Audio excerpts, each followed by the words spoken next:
Halo semuanya, kembali lagi di channel YouTube Education One Indonesia bersama aku Rada sebagai konsultan sekaligus host pada hari ini. Hari ini kita mau ngomongin border New Zealand yang baru dibuka. Tapi sebelum mulai, kalian bisa subscribe dan juga nyalakan tombol notifikasinya supaya kalian gak ketinggalan informasi terbaru dari kami. Yuk langsung ke pembahasannya. Pembukaan border New Zealand selalu jadi perdebatan karena cenderung lebih lama dibandingkan dengan negara lainnya. Namun, akhirnya New Zealand memberikan jawaban resminya pada tanggal 11 Mei oleh Perdana Menteri Jacinda Ardern. Industri pendidikan internasional New Zealand akan berjalan sepenuhnya pada tanggal 31 Juli berbarengan dengan pembukaan border New Zealand yang 2 bulan lebih cepat dari rencana awalnya. Pembukaan border ini sekaligus menjadi pernyataan bahwa imigrasi New Zealand akan mulai memproses student visa dan juga visitor visa pada tanggal 31 Juli nanti. 1. Pembukaan border New Zealand untuk pelajar internasional. Pembukaan border yang awalnya dijadwalkan di bulan Oktober ini berujung cerah karena 5.000 pelajar internasional akan masuk ke New Zealand beberapa minggu ke depan saat visanya sudah disetujui. Diperkirakan sekitar pertengahan hingga akhir bulan Juli, pelajar internasional dengan kategori umum sudah bisa bersiap hadir di sini. Menurut Menteri Pendidikan New Zealand, Chris Hipkins, pembukaan border New Zealand ini akan memungkinkan sektor pendidikan internasional untuk kembali memulai kebangkitannya setelah tidur 2 tahun belakangan. A. Strategi baru dunia pendidikan New Zealand. Dengan membawa tahap pembukaan border New Zealand maju dari Oktober ke Juli, keputusan ini membawa kepastian bagi pelajar internasional yang sekarang sedang studi maupun di masa depan. Pelajar internasional saat ini pastinya sedang mengalami 2 tahun yang berat karena tidak dapat merasakan studi langsung di New Zealand. Pelajar internasional saat ini seharusnya yakin dengan melihat kemampuan imigrasi New Zealand dalam pengurusan visa, mereka akan masuk ke universitas pilihannya di tahun akademik 2023 atau bahkan di akhir tahun ajaran 2022. Pemerintah New Zealand juga mendengarkan saran dari organisasi yang memiliki 8 universitas di New Zealand dalam perdebatan yang mengenai pembukaan border New Zealand.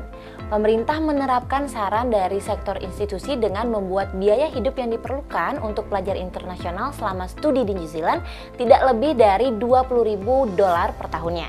Keputusan ini dianggap dapat memberikan kemudahan bagi pelajar internasional untuk dapat melakukan studinya di New Zealand. Daya tarik New Zealand tentu saja salah satunya berasal dari 8 universitas yang berada di peringkat 500 dunia dari total sekitar 18.000 universitas yang ada. Ditambah lagi dengan dikenalnya New Zealand sebagai daerah yang diinginkan oleh pelajar internasional dengan kenyamanan lingkungan, keramahan masyarakat, dan pemandangan alam yang menakjubkan. B. Pelajar internasional hasilkan $5,1 miliar untuk sisi ekonomi. Lebih dari 3.500 pelajar internasional yang ada di University of Auckland sekarang sedang belajar di negaranya masing-masing. Namun, ini akan segera berubah di tanggal 31 Juli mendatang. Perubahan ini akan membuat pelajar internasional melakukan kembali proses kegiatan belajar mengajar secara tatap muka bukan lagi melalui daring. Pelajar internasional pastinya membuat lingkungan kampus lebih beragam serta pelajar internasional juga mempunyai peran signifikan untuk memperkaya riset dan kegiatan di luar universitas. Kontribusi pelajar internasional bagi komunitas kampus dan kehidupan kota sangatlah berpengaruh. Sebagai negara keempat yang nilai ekspornya berasal dari edukasi, New Zealand memiliki valuasi $5,1 miliar dalam nilai ekonomi selama sebelum pandemi COVID-19 berlangsung. Hal ini juga memotivasi universitas-universitas di New Zealand harus melakukan banyak hal untuk mengejar ketertinggalannya. 2. Kesempatan bekerja pasca studi, aturan terbaru.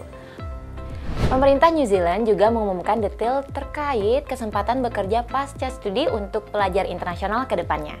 Pelajar dengan program gelar sarjana, master, dan lain-lain masih bisa mendapatkan kesempatan kerja pasca studi seperti sebelumnya. Namun, pelajar dalam program sertifikat dan diploma hanya bisa mendapatkan kesempatan bekerja pasca studi jika kualifikasi studi yang dimiliki berkaitan dengan yang ada di dalam list Green List. Green List sendiri berisikan 85 daftar bidang dan pemerintah mengatakan bahwa daftar ini akan memberikan jalur dan kesempatan yang lebih diprioritaskan untuk mendapatkan status residen di New Zealand. Revisi terbaru akan memungkinkan proses imigrasi yang lebih mudah secara substansial, perpanjangan visa, dan green list baru untuk pekerjaan yang tenaga pekerjanya cenderung sulit dicari, serta untuk menarik dan mempertahankan pekerjaan yang berkemampuan tinggi. Aturan ini bertujuan untuk mengisi kekurangan tenaga terampil di bidang-bidang seperti kesehatan, teknik, perdagangan, dan teknologi. Pelajar internasional nggak bisa ambil kesempatan bekerja pasca studi ini lebih dari 1 kali. Keputusan ini diambil karena menurut pemerintah bertujuan untuk mengurangi pekerja yang ada di New Zealand namun tidak mau melakukan aplikasi untuk Accredited Employer Work Visa. 3. Persaingan kerja lebih ketat dengan aturan terbaru. Pelajar internasional yang sedang atau akan studi di New Zealand harus bersiap untuk bersaing dalam kesempatan kerja pasca studi yang lebih ketat serta persyaratan yang lebih tinggi dalam hal financial requirement.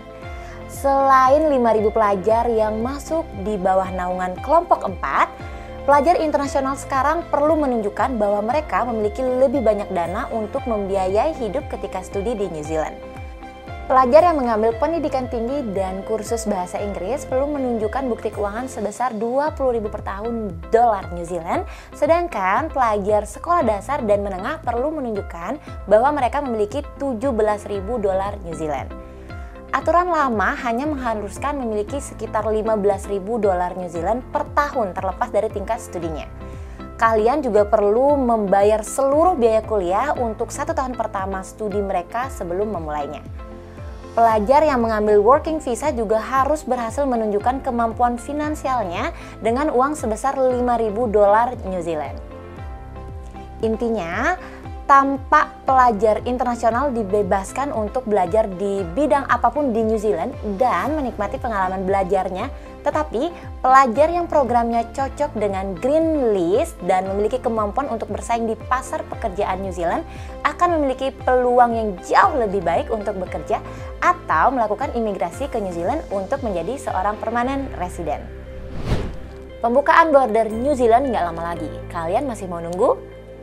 Pembukaan border New Zealand sudah nunggu di depan mata. Sudah bukan waktunya lagi buat kalian cuma mau aja buat studi ke luar negeri. Banyak persiapan yang harus dilakuin dan pasti akan capek banget kalau dijalanin sendiri. Education One bisa jadi solusi buat kalian yang clumsy buat nyiapin studi dari A sampai Z, karena pembukaan border New Zealand ini jadi titik balik buat kalian yang mau studi ke sana. Kualitas pendidikan yang jempol ditambah lingkungan yang nyaman dan bisa banget dieksplor masih dan selalu akan ada di sana. Bareng sama masyarakatnya yang ramah, New Zealand akan kasih kalian salah satu pengalaman studi yang paling asik dan menyenangkan. Nah, itu dia tadi berita tentang pembukaan border New Zealand, penambahan green list, dan naiknya financial requirement. Perubahan ini tentu ada baik dan buruknya tentu saja, tapi menurut kalian gimana? Kalian bisa komentar di bawah ya. Kalian juga bisa jadi orang selanjutnya yang ngerasain hal-hal seperti ini loh. Jadi Education One pastinya bisa bantu kalian buat mulai perjalanan studi kalian ke luar negeri. Ada Australia, Kanada, UK, New Zealand, Singapura, sama Malaysia. Pastinya juga banyak banget opsi university yang bisa kalian pilih.